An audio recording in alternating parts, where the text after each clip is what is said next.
ভাবেও যাব না, ব্যক্তিগতভাবেও যাব না। আমরা এটা দেশে যখন ন্যায় এবং ইনসাফ কায়েম হবে তখন আমরা এটা আইনের হাতে সাপোর্ট করে দেবো ইনশাআল্লাহ। সম্মানিত ভাইরা, আল্লাহ তাআলার কাছে আমি অনুরোধ করবো, আপনারা সূরা নসর নাযিল করে আল্লাহ তাআলা এখন আমাদের কি করতে হবে তার গাইডলাইন দিয়েছে। ফাসাব্বিহ বিহামদি রাব্বিকা ওয়াস্তাগফির ইন্নাহু কানা তাওয়াব। সকল প্রশংসা তিনি সকল অপবিত্রতার ঊর্ধ্বে, এবং নিশ্চয়ই এই কাজ করতে গিয়ে মানুষ হিসাবে আমাদের বলতে আছে।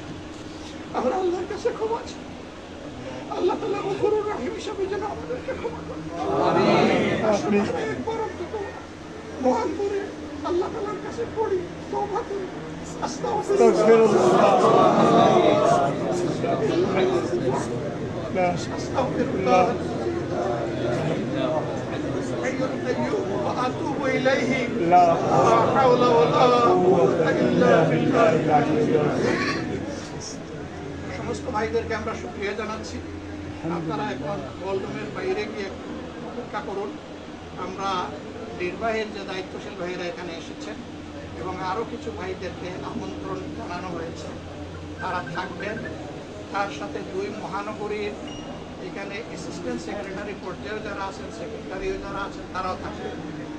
তাদেরও দাওয়াত রইল এই মিটিংয়ে অংশগ্রহণ করার জন্য। আপাতত আল্লাহর দরবারে আমরা শুকরিয়া আদায় করে এই পর্বটা এখানে শেষ করলাম।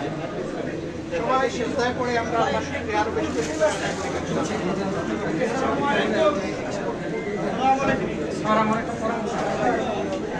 যারা এই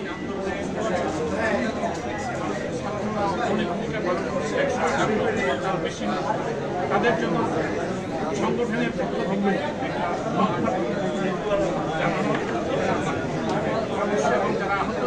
যারা শুরু করে দিয়েছে, একদিনের মধ্যেই এটা করে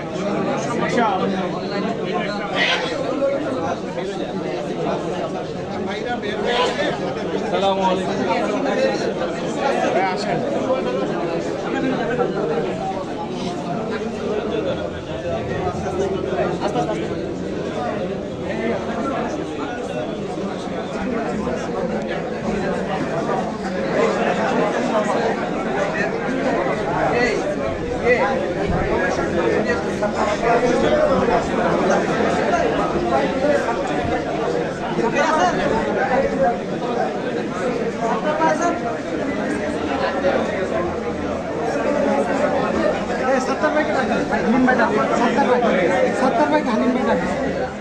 ক্লিয়ার করি ভাই, একটু ক্লিয়ার করি, একটু রুমটা ক্লিয়ার করি।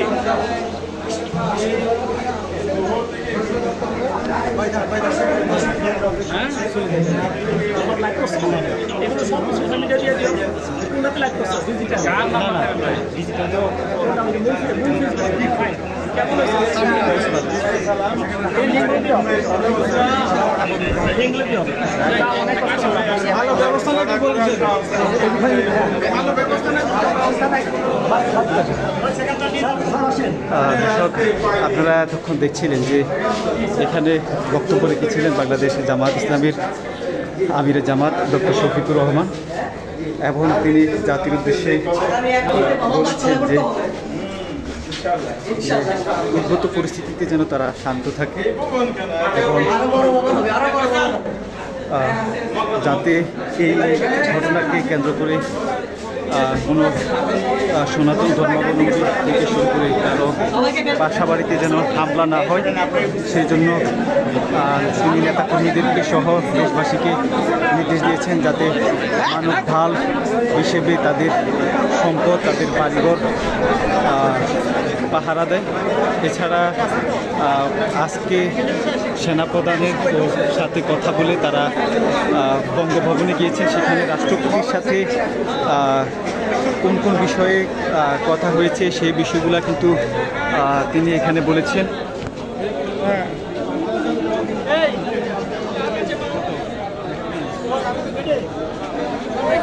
দর্শক, এই ছিল বাংলাদেশ জামাত ইসলামের কেন্দ্রীয় কার্যালয়ের সর্বশেষ তথ্য। সবাই সাথেই থাকুন।